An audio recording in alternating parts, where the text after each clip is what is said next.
Annunciation Radio presents Faith Alive, highlighting the many ways Catholic Charities here in the Diocese of Toledo provides love and support for those in need. And now, your host for Faith Alive, Executive Director of Catholic Charities in Toledo, Rodney Schuster. Hello and welcome to Faith Alive, the program that shares how the love of Jesus Christ is provided through the ministries of Catholic Charities throughout the Diocese of Toledo. I am your host, Rodney Schuster, Executive Director for Catholic Charities, and we are just getting around the corner, the final frontier to celebrating the birthday of Jesus Christ. And I will share with you that, this time of year, we see so many blessings in our ministries at Catholic Charities. Volunteers coming forward, providing gifts for our Project Bethlehem projects throughout, our offices in Mansfield, Norwalk, Sandusky, Toledo, Bryan, Ohio. We see people bringing in donations of, kids' coats and gloves, and we see people coming help celebrate Christmas by having Christmas parties for the kids and for families. And we see, people providing financial support to our ministries because I will share with you, as we wrap up this first 6 months of our fiscal year, we have seen unprecedented numbers of people that are coming through our doors, needing help, looking for services, looking for, the basic needs, food, clothing, shelter. And we continue, our team, who just, is unfailing in providing that, much needed help, the basic needs, but more so the love and care of Jesus Christ. They exude the face of Jesus, the hands of Jesus to everyone they encounter. And thank God for our team. Thank God for our volunteers. And, thank God for the opportunity to be a witness to those who come to us, to be a witness to our volunteers, to our donors, and to everyone that is associated and affiliated with Catholic Charities. So that said, we're going to share today, our guest is going to be a familiar face, or a familiar voice, I should say, to Faith Alive, Jen Lippus, the Development Director for Catholic Charities. Jen, welcome back. Thank you so much. It's always great to be here with you. Thank you, Rodney. It's great to have you. So today, as people are ending up the year, sometimes they're looking at, what might I want to support? I really want to help somebody. I want to help a ministry like Catholic Charities. And you can always, 12 months a year, 24/7, go to CatholicCharitiesNWO.org and hit the donate button there. But Jen, there's something that's happening with tax changes that we want to make sure everyone's aware of. So if they are in a position to help, we want to let them know how to do it. So why don't you give everybody kind of a summary and overview of what's going on with tax changes and how that might benefit some of the folks that want to help Catholic Charities? Sure, absolutely. So there's some pretty significant tax changes that will be taking place going into effect as we round into the new year, effective January 1st. And this all has to do with tax in regard to charitable donations. So first thing I always like to start whenever I get into any of these discussions when it comes into tax implications and all that, please reach out to your tax professional, to your personal financial advisor, whoever it is that helps you make these decisions and guide you when you are talking about charitable donations, because certainly we are not tax professionals, but we will give some, basic highlights of the changes that we know that are coming. But I would encourage everybody to definitely seek out some professional advice from the tax and financial professionals out there. But all of that said, there are a couple of key things that will be changing for the charitable deduction landscape in 2026. And the first thing is there is going to be a new floor instituted for your adjusted gross income. So what that means is any of your income that you will give to charity starting in 2026, the first 0.5% of that income will no longer be deductible. So currently, as it stands right now, there is no such floor. So every dollar that you don't donate, and that's up to the normal IRS limits, is deductible. So this change would mean that starting next year, some annual giving would effectively get no tax break before you hit that threshold point. So that's kind of the first thing to consider, when looking at kind of the key elements of these changes. The other piece of this is for those donors who are lucky to be in that top tax bracket. So if you are currently within the 37% tax bracket and will also be so in 2026, charitable deductions will only offset tax at a 35% rate. So while a 2% difference may seem small, but depending on those deductible dollars that you're giving, especially if you're considering maybe some larger donations, that reduction really adds up. So one of the things that we are hearing a lot about from the professionals that we're consulting and trying to learn more from, there's discussion about what's referred to as bunching or accelerating donations. And what this means, here's probably, again, it's very complicated. It's all that you get into these elements of nuances of taxes, it gets a little complicated. But here's kind of maybe a simplified way for me to try to explain it. And I would like to give a shout out to Katrina and Rachel at Kreischer Miller. They did a really great article that kind of pulls together some of these insights and important information to know on the tax changes. So the example that they use in their writing is as such. Say over the next 2 years, a couple intends to donate a total of $50,000 to a charity or charities of their choice. If they were to split the donation into a $25,000 donation this year before the end of the year, and $25,000 next year, which many people do when they look at the potential for a larger gift. They may say, "Well, I'm gonna do part of it now and get that on this tax year, and I'm going to hold off and do the next part maybe in the first quarter of the next year and get that on next year's tax year." So at that point, next year's donation, due to the tax changes, would first lose $5,000 to this new floor that is being implemented. So in other words, that $5,000 would not be deductible, and that would leave then a $20,000 deductible at a lower rate. So basically what this all boils down to is, in this particular example, over 2 years, if this couple were to stick with the original plan of $25,000 now and $25,000 next year, their total tax savings over that 2-year period would be a little bit over the $16,000. Instead, if they decided to bunch or accelerate their donations and giving that full $50,000 in this tax year, that same couple would save about another $2,200 in taxes because they would be getting that additional benefit. So that's where that 2% can actually, mean quite a bit.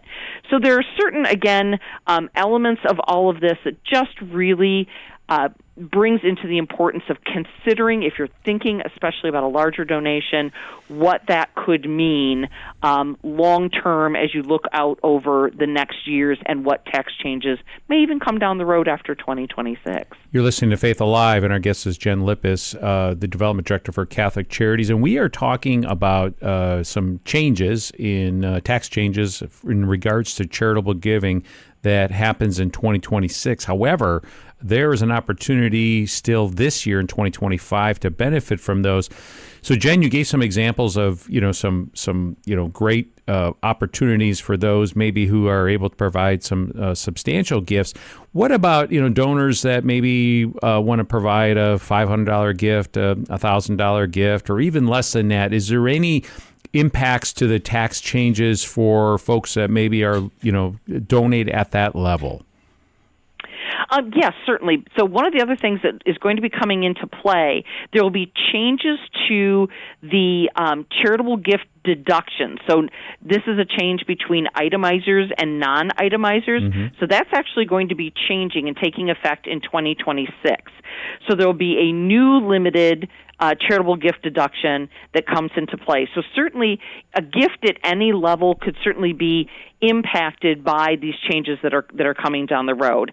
And as we see right now too, certainly with, and I know that you've touched upon this, with everything that we're seeing out there with changes and delays and things that have been happening with SNAP benefits, and we know more changes will be taking place next year, we can anticipate the need, which is already at one of the greatest levels that we have seen, increasing going into this new year with changes to some of the housing programs that are out there, some of the food insecurity support programs that are out there.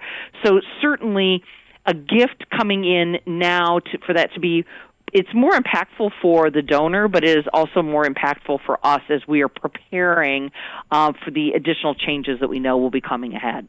Yeah, and I just want to echo what you said, Jen. We have seen some of the impacts. I mean, when the government shutdown happened a couple months back, that provided, quite honestly, some fear for the people that received, SNAP benefits and other benefits from the government, which then we saw a ripple effect. We saw people coming to our ministries more so than we've ever seen, and also, with a little bit of fear. If they didn't get their SNAP benefits, how were they going to get food for their families, for themselves? And so we were there. And we continue to be there as always, whether it be COVID, whether it be, changes in legislation, government shutdown, it doesn't matter. Catholic Charities continues to serve. But we don't do it by ourselves. As always, we are blessed to have so many volunteers, so many people who, will rise to the challenge to do food drives, to do clothing drives, to do hygiene drives, and also to financially support our ministries in sometimes what seems like the darkest times that we have for the people we're serving. And so I just want to make sure that everyone knows if they want to get involved, go to CatholicCharitiesNWO.org.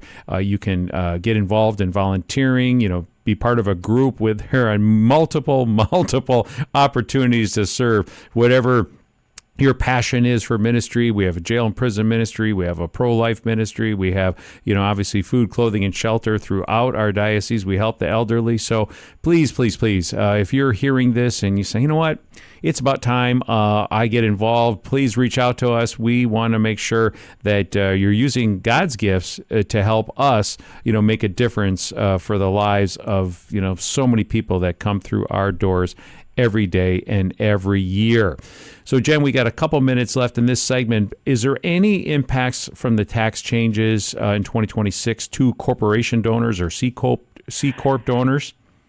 Yes, and we're actually, this is probably one of the largest gray areas for us. And we do receive some very nice gifts from corporate foundations, from corporate sponsorships that come in, whether it be for our annual gala or just to sponsor programs that we have.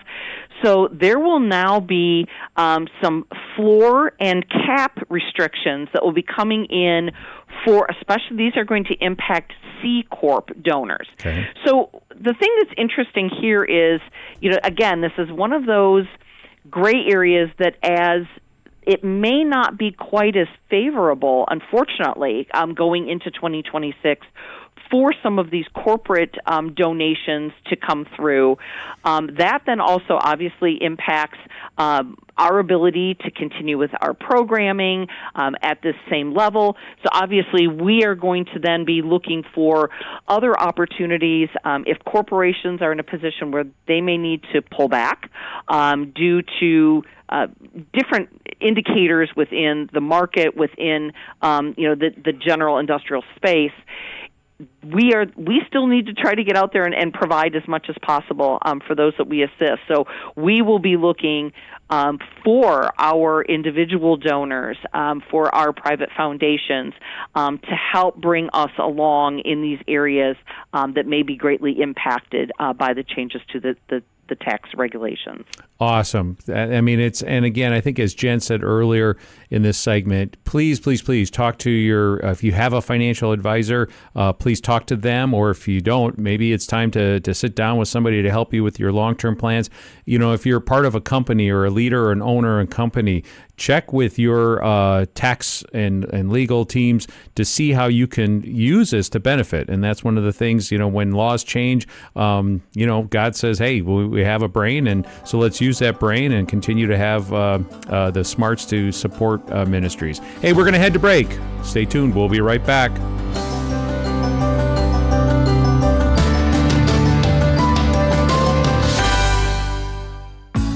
Join Annunciation Radio as we broadcast live at the next Catholic Business Network Free Will Offering Breakfast event, Thursday, December 11th at St. John and 23rd on North Dixie Highway in Perrysburg. We begin with optional Mass at 6:30. Doors to Roncalli Hall open at 7 with breakfast and networking. Breakfast served at 7:30, followed by keynote speaker Peter Herbeck, Executive Vice President and Director of Missions for Renewal Ministries. We'll look for you Thursday, December 11th at the Catholic Business Network.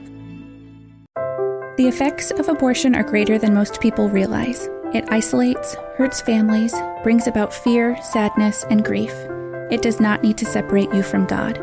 If you or someone you know is hurting after an abortion, please reach out to Project Rachel at 419-260-5811 or by going to hopeafterabortion.org. Nothing is too great for God's mercy.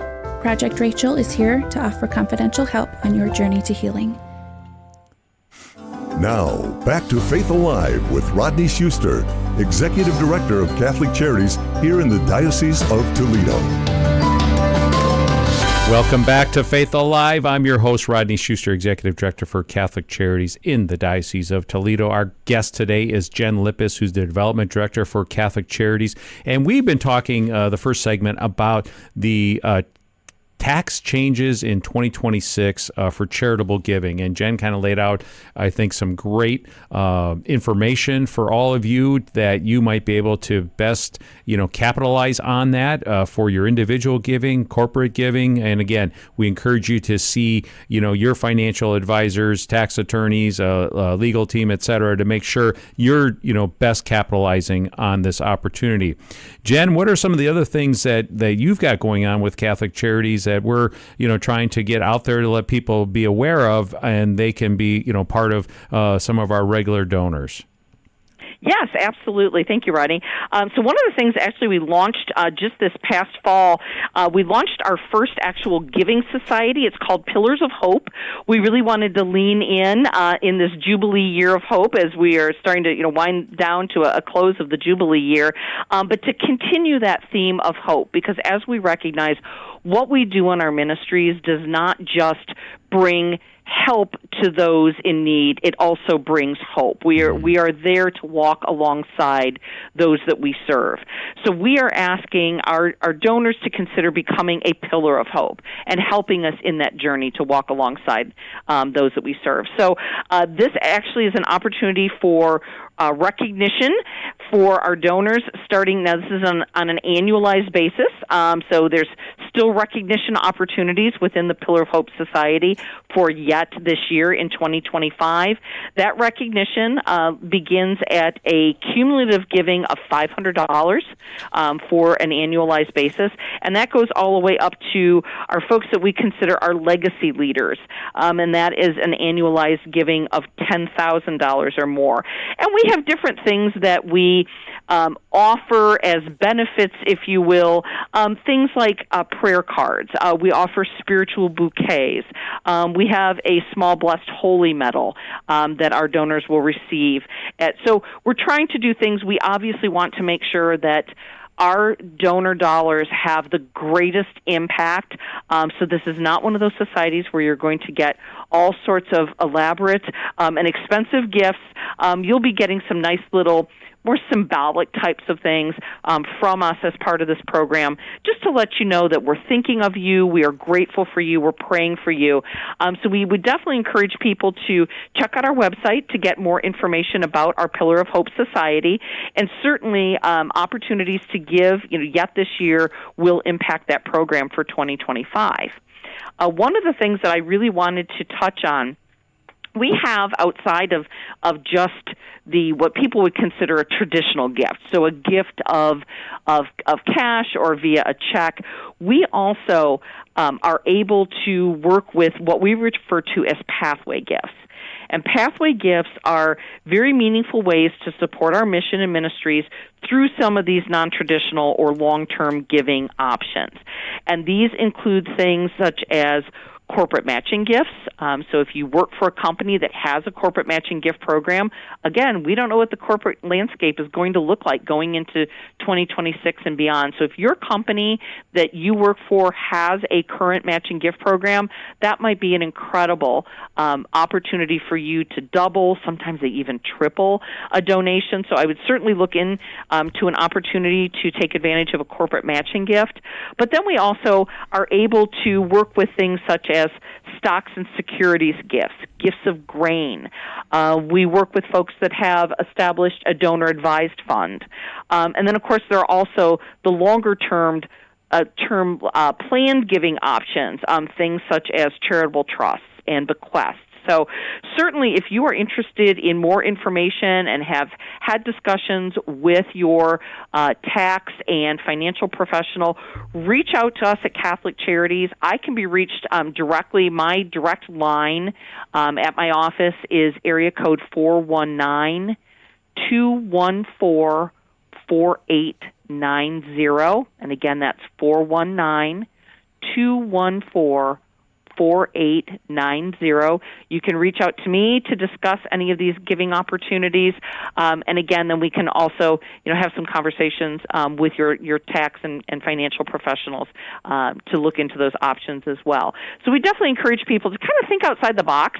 It isn't always just getting out that checkbook and writing a check. We also have an opportunity to join our Good Samaritan Monthly Giving Society, and that's a gift that can be automatically deducted out of a banking account on a monthly or quarterly basis, whatever your preference may be. It could be charged to a credit card. So these are just some alternate ways that people can also give and support. One of the greatest things that I think is out there is what is called, and we're about to get into some alphabet soup, it is called a QCD, and that is a qualified charitable distribution. And that comes out of your IRA. So for those of you who have an individual retirement account, you have opportunities when you reach a certain age to take one of your required minimum distributions and turn that into a charitable gift. And it has incredible benefits from a tax standpoint. So what happens is an individual, so at the age of 70 and a half, you can start looking at these opportunities for a qualified charitable distribution out of your IRA. At the age of 73, you are required to take a minimum distribution each year from the age of 73 on. So this is an opportunity to then take that required minimum distribution and turn it into a truly beautiful charitable gift. You can directly transfer up to $108,000 out of your IRA through this minimum distribution directly to charity. It can be used to support multiple charities. It can go to a single charity. As long as the sum is within that $108,000 limit, it all works that same way. These charitable donations do not increase taxable income, so higher tax rates can be avoided.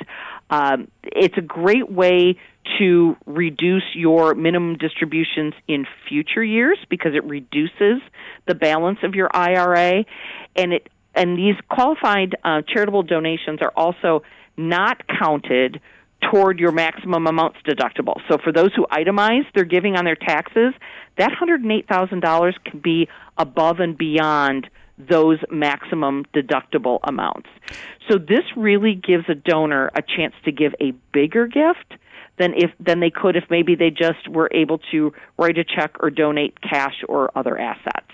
You listen to Faith Alive, and our guest is Jen Lippus, Development Director for Catholic Charities with the Diocese of Toledo. And as you can hear, she knows what she's talking about in regards to helping you make sure that you, if you want to support the ministries at Catholic Charities, how you can do it to best benefit you from a tax purpose, as well as there's a lot of different ways to do it. And so I encourage you to reach out to her. Her email address, too, I know she gave her phone number, is all lowercase J Lippus, that's JLIPPUS at ToledoDiocese.org. And I also just want to take this opportunity too.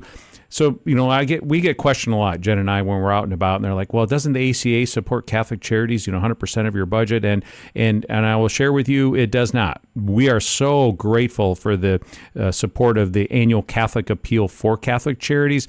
But the fact of the matter is we serve so many people throughout our 19 counties that the annual Catholic Appeal helps us about 12% or so of our budget, and we're thankful and grateful for that.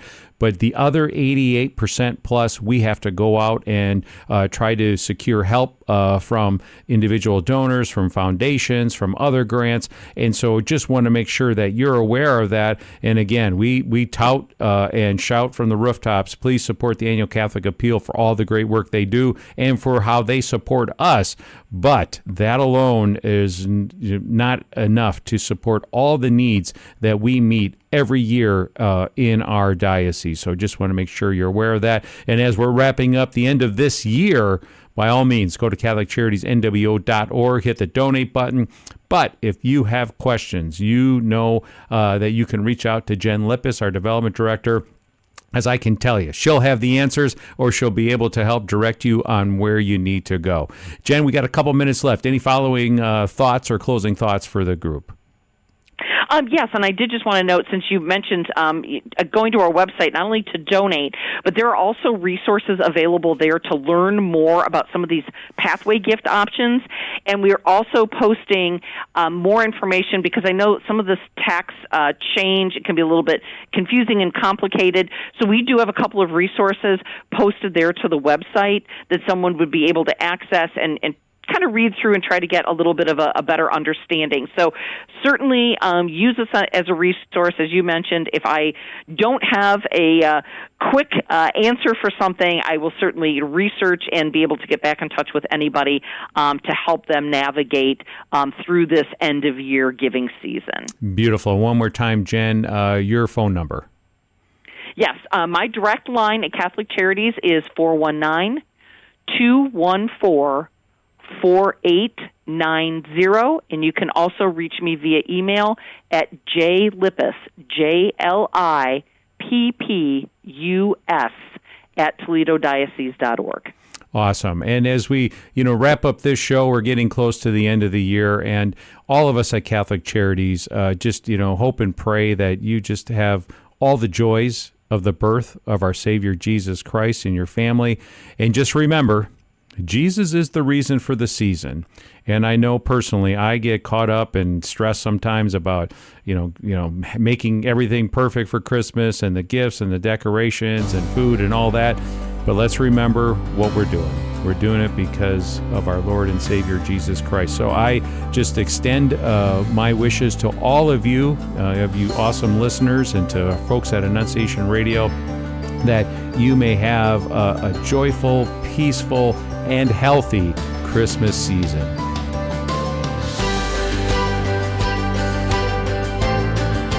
You've been listening to Faith Alive with Rodney Schuster. For more information about Catholic Charities programs and services, visit CatholicCharitiesNWO.org. You can listen to this and other episodes anytime on demand on the Annunciation Radio mobile app and at AnnunciationRadio.com.